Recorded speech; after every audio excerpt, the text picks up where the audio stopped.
Ils ambitionnent de tout bloquer. Un collectif de citoyens baptisé Indignons-nous, bloquons tout, appel à la grève générale le 10 septembre. Une des raisons de cette colère, le projet de budget présenté par le Premier ministre François Bayrou. Bonsoir Maxime Buchot. Bonsoir. Comment va se passer cette journée de mobilisation dans notre département? Eh bien, ce que l'on sait pour le moment, c'est qu'il y aura 3 points de blocage à Nantes. Vous les voyez apparaître sur cette carte, points de blocage prévus sur le pont de Cheviré, mais aussi dans le secteur du Cardo, au nord de la ville, et à l'est de Nantes, dans le quartier Malakoff. Les manifestants sont appelés à se réunir dès 6 h du matin, notamment pour paralyser le périphérique nantais, c'est le mot d'ordre. On sait aussi qu'un point de blocage sera tenu du côté de Saint-Nazaire, au rond-point de Trignac, à partir de 7 h. Et ces actions de contestation ne seront sans doute pas les seules, parce que sur les réseaux sociaux, la mobilisation continue à s'organiser pour, je cite, mettre à l'arrêt la Loire-Atlantique. Plusieurs réunions sont d'ailleurs prévues ce soir à Nantes, vous le voyez, quartier d'Albi, ou encore à Saint-Nazaire, pour continuer de préparer cette journée du 10 septembre. Une deuxième assemblée générale aura également lieu à Nantes, sous les nefs, ce samedi. Maxime, en sait-on un peu plus sur le profil des personnes à l'origine de ce mouvement?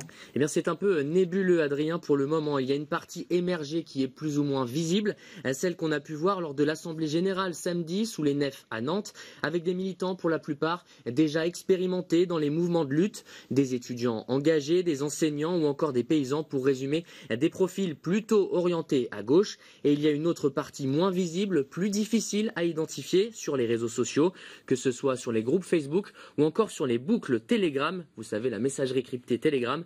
Pour le moment, en tout cas, le mouvement ne souhaite ni communiquer dans les médias, ni désigner de leader, et se définit comme non partisan. Et pourtant, de leur côté, les partis politiques de gauche ont déjà largement affiché leur soutien à ce mouvement. Absolument, les socialistes ont déclaré vouloir accompagner le mouvement, les écologistes et les communistes veulent aussi y prendre part, sans oublier la France insoumise qui a, elle, appelé à la grève générale pour pousser le président Emmanuel Macron à la démission. À ce sujet, écoutez justement le député Mathias Tavel, député LFI du département. Nous, parlementaires insoumis, nous serons évidemment le 8 à l'Assemblée pour voter contre la confiance à M. Bayrou. Et ensuite, nous avons évidemment la volonté d'être partout dans nos circonscriptions au contact de ceux qui se mobilisent. Alors on verra ici ou là où ce sera précisément, c'est en train de se définir. Mais bien sûr que moi j'irai partout où ce sera possible et où on le souhaitera apporter mon soutien et puis écouter ce que les gens ont à dire, parce qu'on a besoin que ce blocage de M. Macron ouvre une nouvelle ère, et cette nouvelle ère, elle doit partir des besoins, des revendications des gens, des citoyens et des salariés. Un mot sur les syndicats désormais, Maxime, quel rôle vont-ils avoir dans tout ça? Eh bien, dans le département, le syndicat Force ouvrière a salué cette initiative citoyenne et appelé à une grève massive dans les entreprises. C'est le cas aussi de la CGT, comme nous l'a confirmé Ronan L'Herbier, secrétaire de l'Union départementale. Nous, la CGT, on est là en complémentarité, non pas pour se superposer, mais en complémentarité avec nos propres modes d'action. Gagner la grève, parce qu'on le sait, toutes les victoires qu'on a eues, ça s'est passé par une grève durable. Une date, ça ne suffira pas.